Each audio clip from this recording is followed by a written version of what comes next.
Hi all you cool cats and kittens, we're back with another video of our awesomeness. Can't take it, can ya? Anyway, so here we are. We are in the north house, the one with the beans and the cabbage and the cucumbers. And can't forget the jalapenos and the awesome core onions. So, I think last time I showed you this bed I had just seeded. These are French breakfast radishes. They're going to get I think a couple inches long, not too long. And then they'll have pink and then a white tip. And they're more cylindrical, not as round as a regular radish. Our onions over here are doing pretty good. Probably not as good as the ones on the other bed. We have beans coming on. Green beans. I'll probably end up picking them tonight. I got cucumbers. I trimmed my cucumbers because I came out here after a couple days of not being out here and noticed that they were loaded with cucumbers and they were way too big. So I am looking for cucumbers in this little group of cucumbers to be about this big, maybe a little bit longer.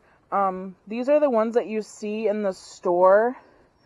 They're in a styrofoam package or on a styrofoam tray, and there's usually 5 or 6 of them in a thing, and they're little lunchbox cucumbers or snacking cucumbers, and they were way too big and they become bitter after they get too big. So I came through and I trimmed off all the shade leaves so I could see them a little better. You can do the same thing. It doesn't hurt your cucumbers to do that. Also, don't forget to trim the extra suckers off. Remember I showed you, I'm trying to find one that is started. I showed you, I think in my last video, on how to figure that out. See this guy? We have a fruit, and then this little thing right here, we don't want that. So we snip him off. And I've got cucumber beetles and squash bugs. I think I spoke too soon in my last video and told you I didn't have any. I kind of picked most of them off yesterday. I'm still trying to find a few so I can show you what they look like. Isn't this the coolest little tendril right there? How it's all wound up. Nature's so awesome. My basil's doing amazing. I planted it with my peppers. These are jalapenos. I need to go through my greenhouse handbook. It's by Andrew Mefford. It's called the Hoop House or High Tunnel Handbook. It's pretty amazing at high density growing and how to get the most out of your vegetables, your plants. But you can manipulate pepper plants the same way you can tomato plants. It's a little more complex, and I've never really stayed up on it because it literally is very time consuming. So I usually just let my peppers do whatever they want to do. So your basil, this is a mammoth leaf basil, I believe, or an Italian basil. I really can't remember. But your basil leaves or your basil plants, if you want more basil, you can always pinch off the top of it. And then it's going to set more branches and become more bushy. Or bushier, however you want to use that term. Basil likes it cooler after you cut it. Or it doesn't... I can't remember if it likes to be wet, like the ends of the things wet. I know it doesn't like to be in the cooler, I believe. It doesn't like to be in plastic anyway. Our onions are doing pretty good. See, look at the bulbs forming on these guys. I need to come in here and weed. That one's got an awesome bulb coming up on it. And these are these are called Copra. And I got these from Dixondale Farms. It's an organic onion farm. I believe they do garlic too. Don't quote me on it. But if your onions are starting to get the bulb or the seed heads on them, we want to pick those off because we want the energy to be expelled into forming a bulb rather than putting on seeds. And I believe they should, I don't know, I think they come out of the center. I've never like really grown onions before, so you guys are kind of learning with me, which is kind of cool. We have our sour gherkins are starting to set fruit, and I'm really excited. I didn't think they were going to. See this little guy right here? Isn't he cute? I think they get like, they're only supposed to get like an inch and a half long before you're supposed to pick them. And they're either sweet or sour. I can't remember which way they go first. But I was watching another YouTube video of a different farmer, and she was going to pickle hers, which I think would be a great idea. These guys love to climb. I'm very happy. I didn't think these guys were going to make it, and I think we're actually going to have some fruit off of them. I'm pretty excited. So maybe we'll grow more of them next year if they get a good reception. Taste-wise, anyway. We have some beets coming up. I came in and reseeded where I had really bad germination. I think the heat last week really screwed with a lot of stuff I had seeded. It's like I couldn't keep it moist enough and consistent moisture. We have more carrots over here.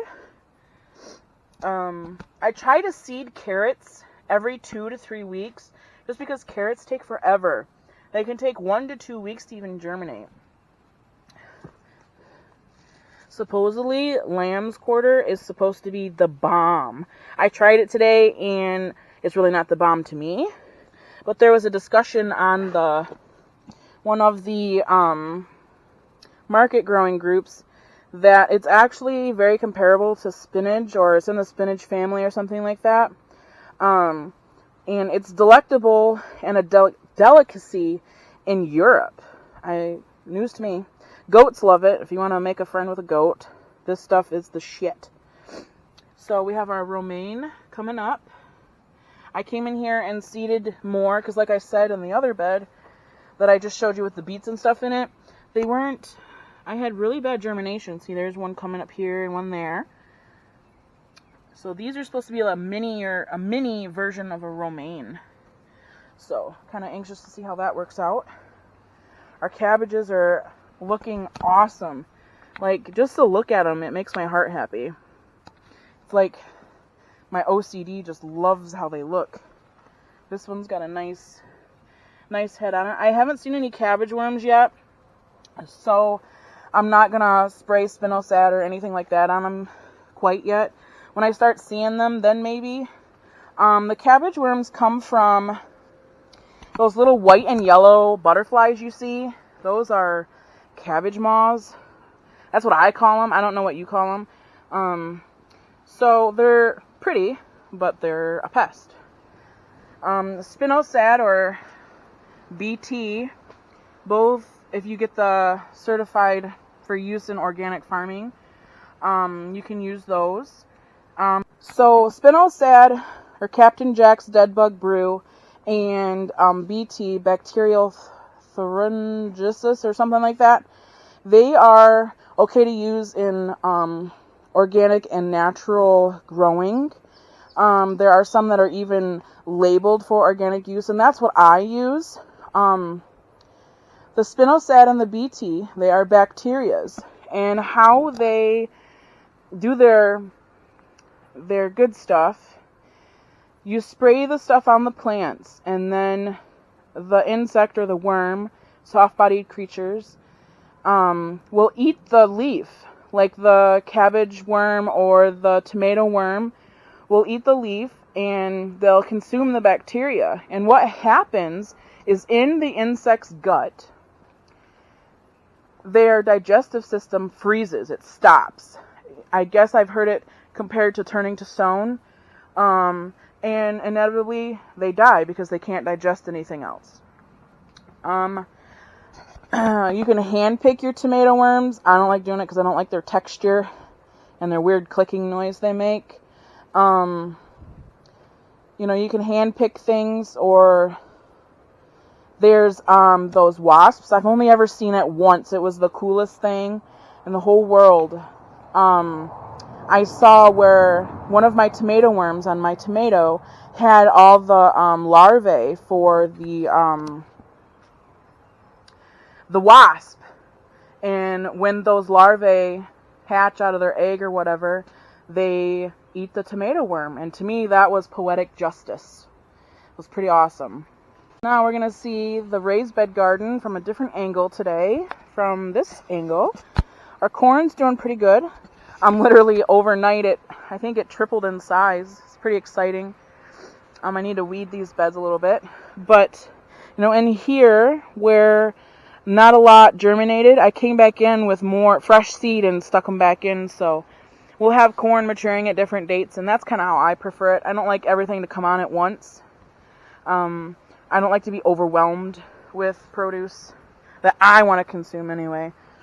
And our glass gem corn and our sunflowers. We have our melons, our French melons, and we have watermelons, more sunflowers. And I think these are winter squash. And over here we have pumpkins. We have white pumpkins and little orange pumpkins. And we have our protective owl here. We have him. I move him every couple of days into the different beds. So it'll keep I have a problem with robins eating my crap. They come through and they snip stuff off. I don't know if they think they're worms or something. It's really irritating. And you can't do anything about the robins because they're a state bird. So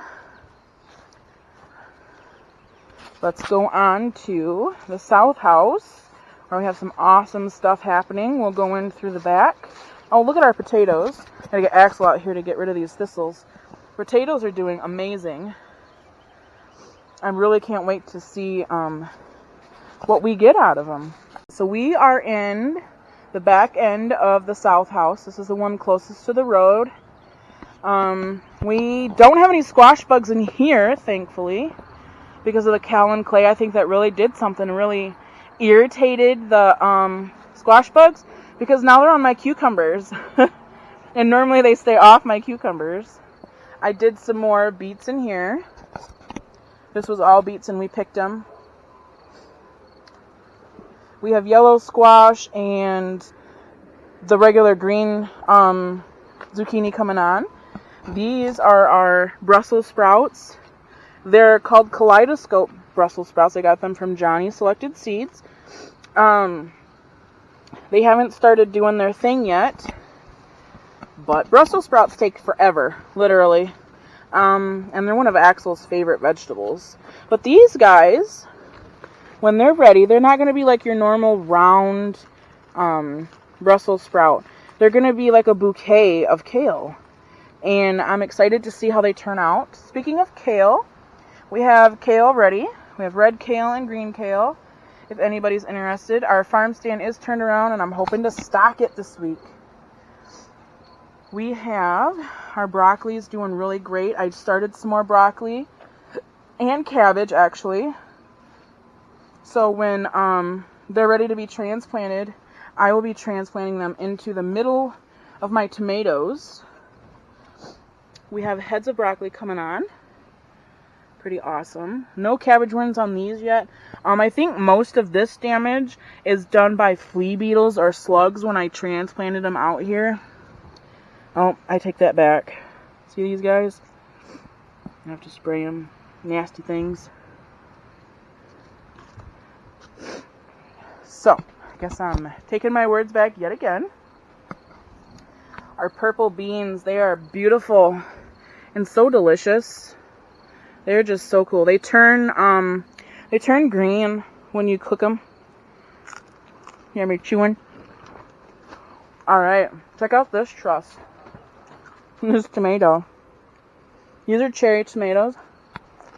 And they are as tall as me right now.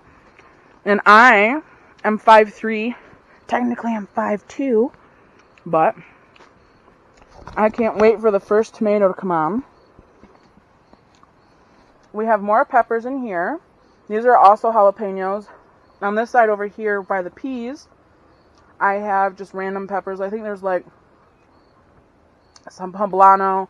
There's some Cuban stuff in here. Stuff I've never grown before.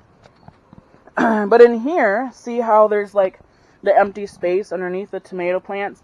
That's where I plan on coming in with broccoli, because then in the fall, when I tear out my tomato plants, the bed will never be empty, and I can grow broccoli into the fall.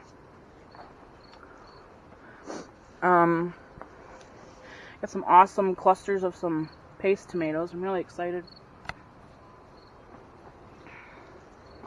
Lots of tomatoes. See, that thing flying there? That's a cabbage moth. Or a cabbage caterpillar thing. Look at these. These, I don't know if you can see the stripes on them or not. These are called blush. They are a paste tomato. I got them from Johnny's Selected Seeds. More maybe on that one. They're kind of striped. They're supposed to be orange when they're ready. We've been picking our carrots slowly.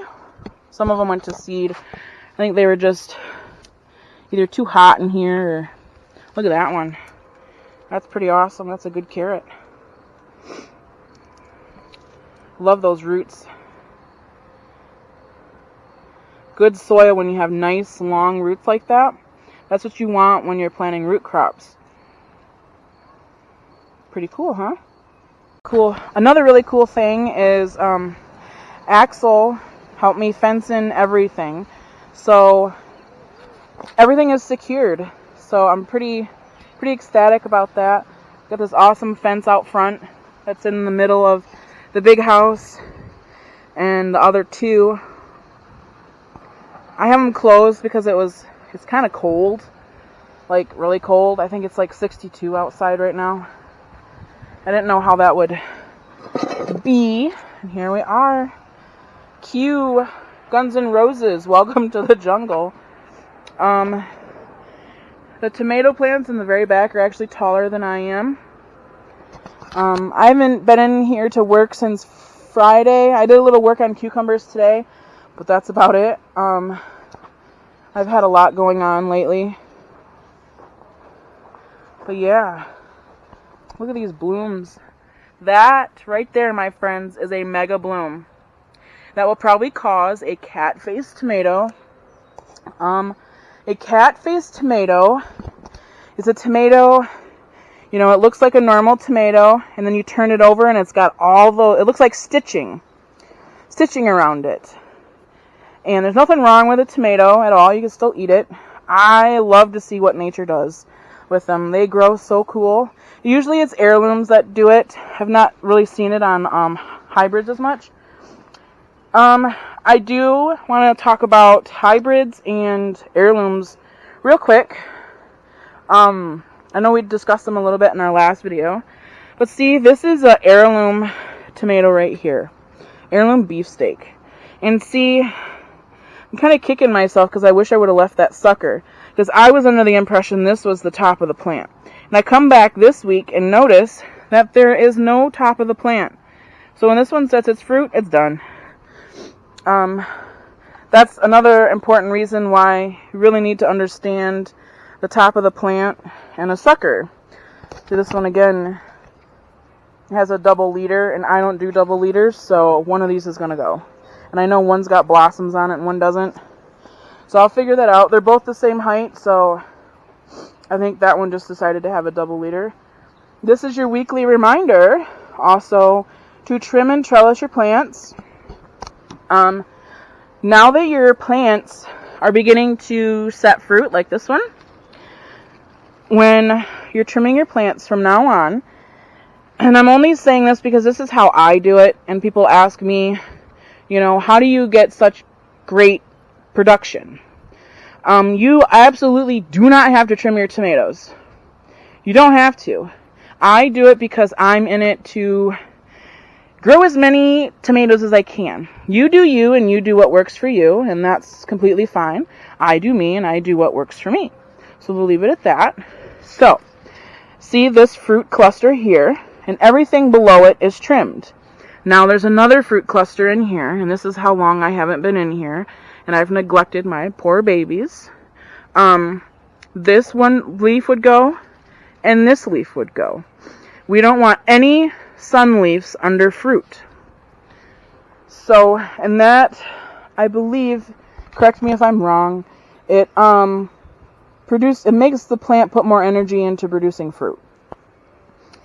And someone asked me, why do I grow so many tomato plants? I think there's 310 in this house, and in the south house where we just came from, there are 84.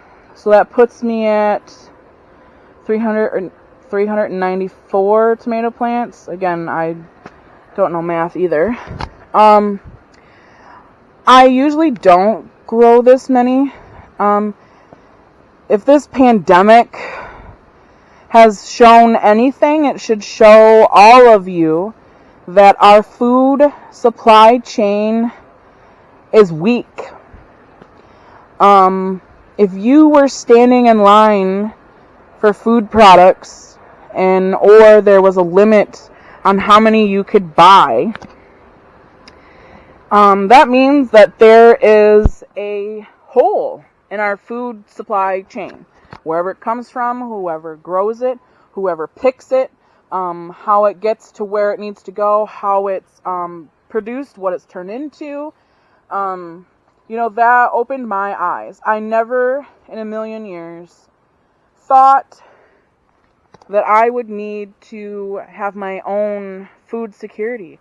I mean, I thought we were doing pretty well. We bulk buy, but for me to witness people waiting in line and being rationed, being told what you can and cannot buy, I think it's insane, Back when our great-grandparents, and even my grandparents are, really old. I don't have grandparents anymore, but, if they were alive today, they'd be pushing 100 years old. Or even more, my grandma didn't get electricity at her house until 1948, they didn't go to the store when they needed spaghetti sauce. She went to her pantry and got it. She didn't go to the store when she needed chicken. She went out to the yard, found a chicken, and, inevitably it ended up on the dinner table. And that's where I'm at. And I'm growing so much this year in hopes of giving you the same opportunity. I would really like to sell tomatoes by the bushel. It takes about a bushel of tomatoes to make 12 quarts of tomato sauce. And, if you eat spaghetti once a week, that's 12 weeks of spaghetti. Or 12 weeks of lasagna. Or 12 weeks of chicken parmesan. That's one less jar of sauce you have to buy at the store. And I think it's very important for all of us to be in touch with where our food comes from. Who produces it? What was used on it? What's the farmer's name? All of that is very important. You don't get to meet your farmer that makes your Prego in wherever Prego's made. Your kid will sit at the table and be like, this is the best sauce I've ever had. Who made it? And could you imagine the pride you could have in yourself if you say, I did? And it's also a sad thing to hear people say, I don't have time to make sauce. I don't have time to make sure that we have enough food to last another shutdown. What if the next shutdown, you can't go to the store? Then what? What are you going to do? If you grew your own food, you'd be fine. And that's how I see it. I could be wrong. I hope I'm wrong. I hope to all that is holy that I am wrong in that aspect. But we can't be so sure now. I bet you can ask a prepper and they're going to have the same things to say. We got our pepper plants over here. Some of them, these Rezha Macedonian peppers, they always never disappoint me. These guys will outgrow everybody. They're a little bit of a hot pepper. Not too bad. I know one guy around here really likes them. So that's why I grew them. They're the last seeds I had to buy new ones next year. But these peppers just like, they're huge. I should be starting to throw blossoms and fruit soon.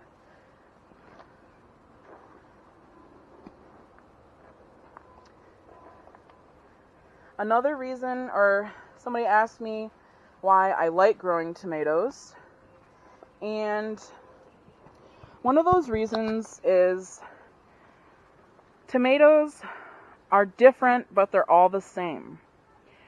I guess you could compare it kind of to what's going on in the world today. I don't want my words to be misconstrued or misunderstood. Talking to the therapist today about how I just haven't been saying stuff because I feel I'm misunderstood, even though my feelings are what they are. I can't get the words out correctly. So please bear with me for a moment.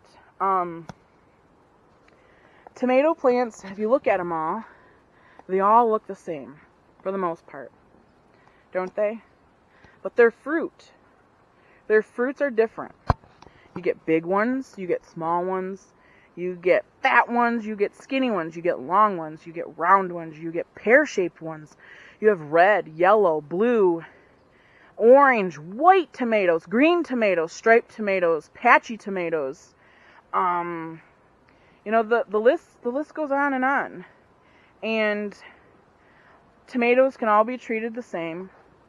What you put into your tomatoes, your plants, is what you get out of them. So that's it for now, and hopefully we'll see you next.